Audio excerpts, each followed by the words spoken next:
मैं आचार्य रामजी साक्षी आपका अपने चैनल रामजी साक्षी में स्वागत करता हूँ। आज मैं आपको बताऊंगा कि ज़िंदगी की भागदौड़ में ठहराव कैसे आता है, इसके क्या उपाय हैं। ज़िंदगी में एक ठहराव आना ज़रूरी है और हम हमेशा भाग रहे हैं। हम किसी भी चीज़ या किसी भी वस्तु से संतुष्ट नहीं हैं और हम ठहरते तब है जब हमारा मन ठहर जाता है। और हमारा मन जब ठहरता है जब हमारी बुद्धि ठहर जाती है, और हमारी बुद्धि जब ठहरती है जब हमारी नज़र उस पर जाती है। हम अगर जीवन में बेचैन, लोभ, लालच, नफरत या क्रोध में जी रहे हैं तो इसका एक ही कारण है कि हम अपने शरीर से बाहर की वस्तुओं में जी रहे हैं और हम कहीं भी ठहरते नहीं। बस कुछ और पालूं, बस कुछ और बन जाऊं, बस उस शख्स से लाइफ में आगे निकल जाऊं, किसी को कुछ करके या कुछ बन के दिखाऊं, बस भाग रहे हैं। अगर हम जिंदगी में जो चाहे वह पाते चले जाएं तो और लगा ही रहता है और हम सिर्फ अपने को छोड़कर हर किसी के बारे में सोचते रहते हैं। इसी अवस्था को हम बाहरमुखी होना कहते हैं और जिसे हम सुख समझते हैं वही हमारे दुख का कारण बन जाता है। और हम ठहरते जब हैं जब हम जिंदगी हमें थपेड़े मारती है, जब हमारी की हुई कोशिश हर बार नाकाम हो जाती है, जब हम नेक नीति से अपना हर कर्म करते चले जाते हैं और हर बार नाकाम हो जाते हैं, तो हम उस शक्ति को अपना समर्पण कर देते हैं जिसे पूरा ब्रह्मांड चलायमान है, और इसी को हम कृपा होना कहते हैं। और जिसे हम दुख या संघर्ष समझते हैं वही उस आनंद को पाने का मार्ग है जिसके लिए कुछ पाने या खोने की इच्छा नहीं रहती, जिस आनंद के लिए किसी कारण की जरूरत नहीं, बस होना ही काफी है। हमारा जीवन, हमारे रिश्ते इस बात पर निर्भर है कि हमारा दिमाग कैसा है, हमारे विचार कैसे हैं, हमारी भावना कैसी है, और ये इस बात पर निर्भर करती है कि हम अपनी इंद्रियों से अपने अंदर क्या ग्रहण कर रहे हैं, हम क्या देख रहे हैं, हम क्या सुन रहे हैं, हम क्या खा रहे हैं, और हम जैसा खा रहे हैं वैसा ही हमारा मन है, वैसे ही हमारे विचार हैं। अगर हम अपने विचार को कम करके शुद्ध कर लें तो हमारा मन ठहरने लगता है। हमारी नज़र में बहुत शक्ति होती है। हमने देखा होगा कि हमारे बुजुर्ग हमेशा टोक लगने की या नजर लगने की बात करते रहते हैं। अगर हम किसी वृक्ष पर हर रोज किसी बुरे विचार के साथ नजर डालें तो वह भी सूखने लग जाता है। अगर हमारा जीवन किसी दुख, कष्ट या चिंता में गुजर रहा है तो इसका एक ही कारण है कि हमारी नज़र बुरे विचारों के साथ हम पर ही पड़ रही है।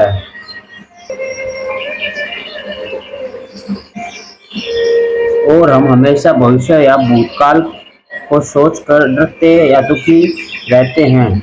अगर हम ध्यान से देखें और समझें तो हमारे सोच सारे भगवान, हमारी सारी पाठ पूजा हमें सिर्फ वर्तमान में जीना सिखाती है।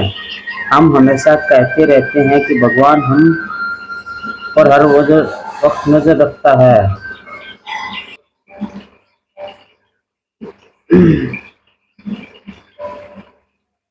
हम सिर्फ कहते हैं, उसे ढूंढते सिर्फ किसी मंदिर या किसी पहाड़ पर रहे हैं। हम जिन्हें भगवान कहते हैं उन्हें जीवन जीने में कुछ सूत्र बताए हैं, मगर हम उन सूत्रों को छोड़कर सिर्फ उन्हें ही पूछते रहते हैं और अपनी जरूरत के हिसाब से उन्हें आकार व नाम दे देते हैं। मगर कोई इंसान भगवान कृष्ण को मानता है और उसे ही भगवत गीता से अगर कोई इंसान भगवान कृष्ण को मानता है और उसकी कई भगवत गीता से कोसों दूर है तो अपने जीवन में सिर्फ वासना या अहंकार से गुजार देगा और और अगर हम भगवान शिव को सिर्फ मानते हैं और उनके लिखे शिव सूत्र पर अपनी नजर नहीं डालते और उन सूत्रों को अपने जीवन में नहीं लाते, तो हम भगवान शिव से पूरी उम्र कुछ न कुछ मांगते रहते हैं या उसकी आड़ में अपने बुरे खान पान को बढ़ावा देते रहते हैं। अगर हम देखें और ध्यान से समझें तो हमारे सारे भगवान, सारे जो हुए हैं वो ऐसे शब्द, ऐसे सूत्र, ऐसी पाठ पूजा की विधि बता कर गए हैं जिनसे भगवान कहीं बाहर नहीं अपने ही अंदर नजर आने लगेगा। हमारी पाठ पूजा में जो सामग्री यूज होती है, जिनसे हमारा जीवन चलता है, जो तत्व हमारे शरीर में है, जिनसे हमारा शरीर बना हुआ है, वे हमारे शरीर में सीमित मात्रा में हैं। हमारा शरीर आकाश, वायु, अग्नि, पृथ्वी, पानी से बना है और यही वस्तु किसी न किसी रूप में हमारी पाठ पूजा, हमारी हवन की सामग्री में यूज होती हैं। अगर हम अपने भगवान के सामने अच्छे विचारों के साथ बैठते हैं तो कहीं ना कहीं इन 5 तत्वों को अपने शरीर में महसूस करते हैं और उन्हें शुद्ध करते हैं। अगर ये 5 तत्व हमारे शरीर में बैलेंस नहीं है तो हमारा जीवन क्रोध, लोभ, नफरत, चिंता, डर में गुजर जाता है। हमारे जो ज्ञानी बुजुर्ग हुए हैं उन्हें हम पूछते हैं, उन्होंने कहीं ना कहीं हर शब्द, हर विचार, हर सूत्र में जीवन जीने का रहस्य छुपा रखा है। जिसे जैसे कि एक शब्द है स्वस्थ। ये स्वस्थ क्या है और स्वस्थ कौन है? हम ज़्यादातर समझते हैं कि यह स्वस्थ अच्छा खान पान और बीमार न होना है और व्यायाम करना है, मगर स्वस्थ का मतलब है स्वयं में अस्त होना, अपना सारा ध्यान अपने अंदर लगाकर भगवान की मूर्ति कहीं ना कहीं हमें यही संकेत देती है कि हम स्वयं में स्वस्थ हो जाएं, जिसका सिर्फ एक ही उपाय है, ध्यान या मेडिटेशन। जब हम किसी भगवान के सामने दिया जलाते हैं जो कि अग्नि तत्व का प्रतीक है, और जब फूल व फल चढ़ाते हैं जो कि पृथ्वी तत्व का प्रतीक है, और साथ में एक पानी का लोटा या गिलास रखते हैं जो कि पानी तत्व को दर्शाता है, इनको खुले आकाश यानी कि स्पेस में रखकर अच्छे शुद्ध विचारों के साथ अपने सामने रखकर ध्यान यानी कि पाठ पूजा करते हैं, तो कहीं ना कहीं हम अपने 5 तत्वों को खुद में विलुप्त कर रहे होते हैं। इसी प्रकार हमारे ज्ञानी ने एक शब्द दिया है भगवान। भय भूमि, गय गगन, वा वायु, न नीर। सारे सूत्र इसी पाठ पूजा, इसी एक शब्द में छुपी हुई हैं। जब हम किसी मेडिटेशन यानी कि ध्यान करते हैं तो हमारी नज़र हमारे अंदर, हमारे विचारों पर जाने लगती है और हमारी नज़र में इतनी शक्ति है कि वो चीज़ पर भी पड़ती है वह कम और शुद्ध होने लगती है। अगर हम मेडिटेशन करके अपने विचारों को कम कर लें और किसी सत्संग या किसी बुक के माध्यम से बार बार अपने दिमाग में अच्छे विचार भरें, कभी आकाश को देखकर अपने जीवन, अपने रिश्तों के लिए धन्यवाद करें, कभी किसी अग्नि को देखकर अपने अंदर महसूस करें, कभी अपनी सांसों को आती जाती देखें और अपने अच्छे विचारों को अपनी आती जाती सांस के साथ अंदर या बाहर ले जाएं। कहीं पार्क में, कहीं खेत में, अपने खुले में पैरों से, अपनी हथेली से इस पृथ्वी को महसूस करें तो हम देखेंगे कि हमारे विचार शुद्ध और पवित्र होने लगे हैं। हमारा पूरा ध्यान हमारे ही अंदर ठहरने लगा है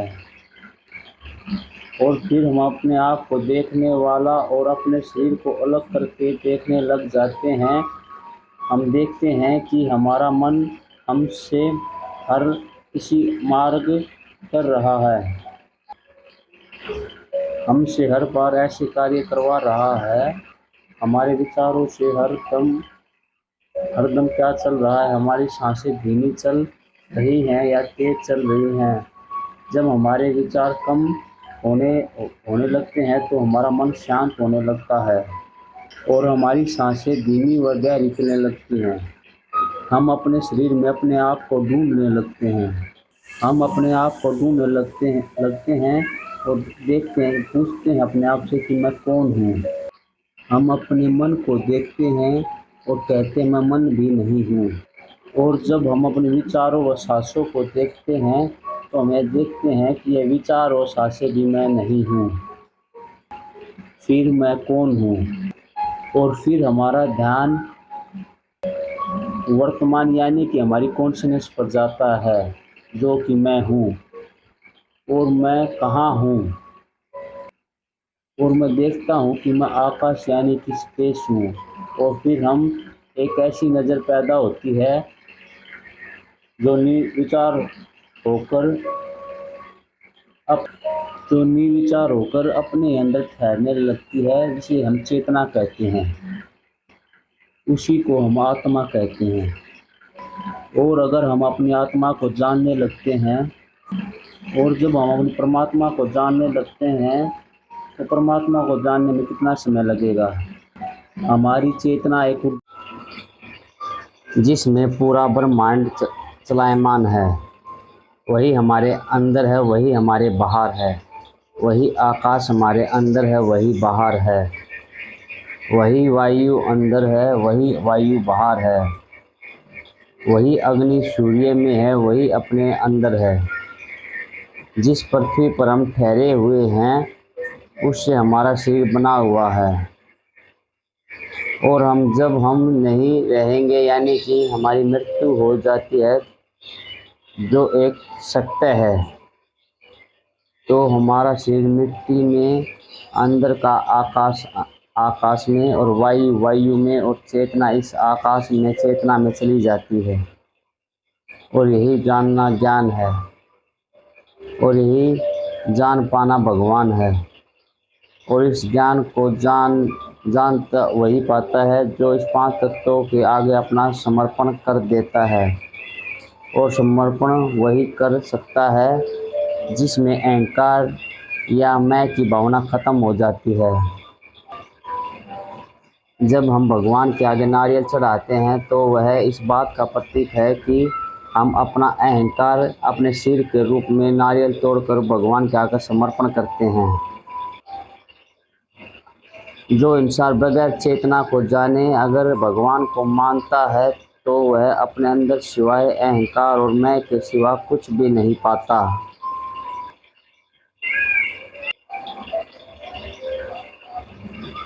अगर कोई ज्ञानी से या किसी बुक से ज्ञान लेना भी चाहे तो उसका पहले का ज्ञान या उसका पहले का अहंकार उसे यह सुनने व समझने नहीं देगा। उसे पहले अपने में और ज्ञान से मुक्त होना होगा। जो इंसान भगवान को नहीं मानता, जो नास्तिक है, उसकी संभावना उस व्यक्ति से ज़्यादा है जो बगैर चेतना के भगवान को मानता है। वह व्यक्ति कभी ना कभी यह सोच लेता है कि अगर भगवान नहीं है तो ये पूरा सिस्टम इतनी सहजता से कैसे चल रहा है, ये ऋतुएं कैसे बदल रही हैं, ये बीज देखते ही देखते एक वृक्ष बन जाता है। हम यहाँ पर बार बार इंसान का जिक्र क्या कर रहे हैं? क्या पशु पक्षी भगवान को नहीं जान सकते? एक इंसान में इतनी चेतना को देखने की, महसूस करने की अक्षमता होती है। अगर वह किसी वजह से चेतना से नहीं जुड़ता तो उसका पूरा जीवन वासना या क्रोध, डर, लोभ में गुजर जाता है। वह इस पृथ्वी पर एक पशु के समान जीकर चला जाएगा। अगर हम मेडिटेशन करके अपने विचारों को कम करते हैं तो हमारा मन मरने लगता है। हम इस प्रवृत्ति से डराने लगता है, क्योंकि जब हमारे विचार कम होते हैं तो हम अकेले और मौन होने लगते हैं। हमारे सारे डराने वाले विचार कम होने लगते हैं। हमारे मित्र, साथ रहने वाले रिश्तेदार कम होने लगते हैं। हम अकेला रहने लगते हैं। हमारे जो काम धंधे हैं वह कम होने लगते हैं। अगर हमारे जीवन में कोई गुरु, कोई सत्संग या कोई बुक नहीं होगी जो हमें आगे रास्ता दिखाएगी, तो हमारा मन हमें डराने लगेगा। अगर हमारे जीवन में कोई ऐसा स्रोत है जिससे हम कम हुए विचारों की पूर्ति शुद्ध व पवित्र विचारों से कर सकें, तो हम जान लेंगे कि जो भी घटित हो रहा है वह इस यात्रा का एक प्रोसीजर है। वह सब होना ही था और हमें पता चलेगा कि ये जो हो रहा है वो तो अपने आप हो रहा है। हम तो सिर्फ एक दृष्टा की भांति सिर्फ देखते रहते हैं। हमें सुख दुख, आना जाना, रात दिन, लाभ हानि इसी यात्रा का एक प्रोसीजर है, जिस पर अगर हम समर्पण कर देते हैं तो पृथ्वी अपने आप सारे प्रोसीजर पूरे करके हमें अपनी मंजिल पर पहुंचा देगी।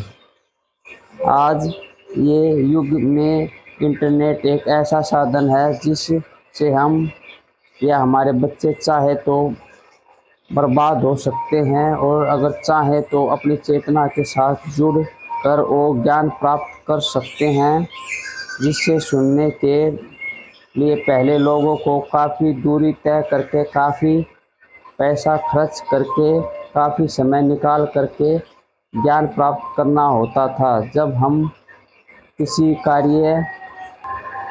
कार्य को करने वाला न समझ करके देखने वाला खुद को समझते हैं, तो हमारे सारे डर, चिंता, लोभ, लालच, नफरत खत्म होने लगती है। हम एक साक्षी भाव में अपने जीने लगते हैं, और जब हम इस साक्षी भाव में आते हैं तो हम अपने भूतकाल में पीछे मुड़कर अगर देखते हैं तो जिन्हें मैं सुख, दर्द, पीड़ा समझते थे वही कहीं ना कहीं वही हमें यहाँ तक रास्ता तक लेकर आए हैं। और जिस चीज़ जो वस्तु को पाकर हम सुख खुशी होते थे, जिन मित्रों को पाकर हम फूले नहीं समाते थे, जिन वस्तुओं के मिलने पर हम जिन वस्तुओं के खोने पर हम दुखी हो जाते थे, और वो जो कुछ भी नहीं थे, सिर्फ हमारी बुद्धि हमें भटका रही थी। और हम देखते हैं कि जिसे हम गलत समझते थे वह वस्तु ठीक से काफ़ी ठीक हैं, जिसे पाकर हम खुश हो जाते थे। जब हम अपनी चेतना के साथ जुड़ते हैं तो हमारे सारे काम, रिश्ते, मित्र एक प्रेम के साथ जुड़ने लगते हैं। हम हर एक जिसमें प्रेम नज़र आने लगता है, हमारा ध्यान महकते फूलों की तरफ, चहकते पक्षी की तरफ, बहती नदी की तरफ, ऊंचे ऊंचे पहाड़ों की तरफ जाने लगता है। हमारी सारी पेड़ पौधे, पहाड़, पानी एक ही चीज़ से जुड़े हुए दिखाई देते हैं, जिसे आकाश यानी स्पेस कहते हैं। कुछ पाखंडी गुरुओं ने भगवान को पाना इतना मुश्किल बना दिया है कि हम उस तक जाने का साहस नहीं करते, क्योंकि वो खुद ही परमात्मा को नहीं जानते, और वो समझते हैं कि जब मैं ही नहीं जान सका तो ये सब क्या जान पाएंगे। इन पाखंडी गुरुओं ने परमात्मा को किसी पहाड़ पर, किसी उपवास में, किसी पाठ पूजा में बता दिया है। अगर परमात्मा है क्या, मगर परमात्मा सिर्फ खुद को जानना है कि मैं कौन हूँ, और वह अपनी चेतना यानी अपनी आत्मा को जान पाता है। जब इंसान सोचता है कि भगवान को पाने के लिए मुझे अकेले रहना पड़ेगा, मुझे मौन होना पड़ेगा, मुझे अपने विचार पवित्र करने पड़ेंगे, मुझे हर वस्तु से मोह छोड़ना पड़ेगा, मुझे कोई उपवास या कोई पाठ पूजा करनी पड़ेगी। लेकिन अगर हम साक्षी भाव से में आ जाते हैं, हमारी नज़र व विचार हमारे अंदर ठहरने लगते हैं और हम सिर्फ उन्हें देखने वाला खुद को समझते हैं, तो हम उसको कॉन्शियसनेस में होते हैं जो हर वक्त हमें देखती रहती है। और तब हाँ, अगर हमारी ज़िंदगी का उद्धार अगर किसी एकांत की पाठ पूजा, किसी व्रत, किसी धागे, किसी मंत्र से होना है, तो वो अपने आप ज़िंदगी में आ जाएगी। हम इस ज़िंदगी में जब आए थे तब अकेले ही आए थे और जब जाएंगे तो अकेले ही जाएंगे, मगर जो बीच का समय है उसे ही हम सोचते हैं कि हमें किसी के साथ की ज़रूरत है। हम अकेला होने से डरते हैं। मैं ये नहीं कहता कि किसी के साथ मत रहो, मैं ये नहीं कहता कि अकेले होने से मत डरो। हमारे पास जो होता है वही हम कहीं दूसरों को दे सकते हैं। अगर हम खुद दुखी हैं और दूसरों को खुश करना चाहते हैं तो हम नहीं कर सकते, बल्कि अपना समय नष्ट करेंगे। उसे खुश करने के लिए हमें खुद खुश रहना पड़ेगा। अगर हम दो घड़ी निर्विचार होकर अपने साथ नहीं बैठ सकते तो हम किसी व्यक्ति, किसी काम धंधे पर या किसी एक विचार पर ज़्यादा देर नहीं ठहर सकते। इसका मतलब यह है कि जो हमारे अंदर है वही हमारे बाहर है, और हमारे बाहर का जगत, हमारी दुनिया, हमारे विचारों व हमारी भावनाओं पर निर्भर है। हमारे जैसे विचार है, हमारी जैसी भावना है, उसी तरह के विचार के इंसान हमारी लाइफ में आने लगते हैं। उसी तरह के कारण वह कार्य अपने आप लाइफ में आने लगेंगे। जैसे हमारी भावनाएं हैं और हमारे विचार हैं, हमारी भावनाएं पवित्र इस पल यानी वर्तमान में होने से हम हमारी कॉन्शियसनेस का साक्षी होने लगते हैं। जब हम अपनी चेतना में होते हैं तो हमारी ऊर्जा हमारे शरीर में अपने रास्तों पर चलने लगती है। इन रास्तों को हम चक्कर कहते हैं और इस अवस्था को हम कुंडलिनी जागना भी कहते हैं।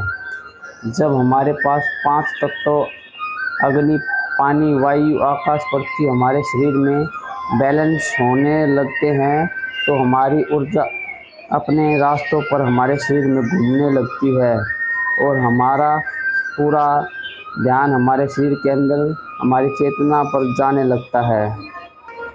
इसके साथ ही आपका इस वीडियो ऑडियो को सुनने के लिए पूरा धन्यवाद। नमस्कार।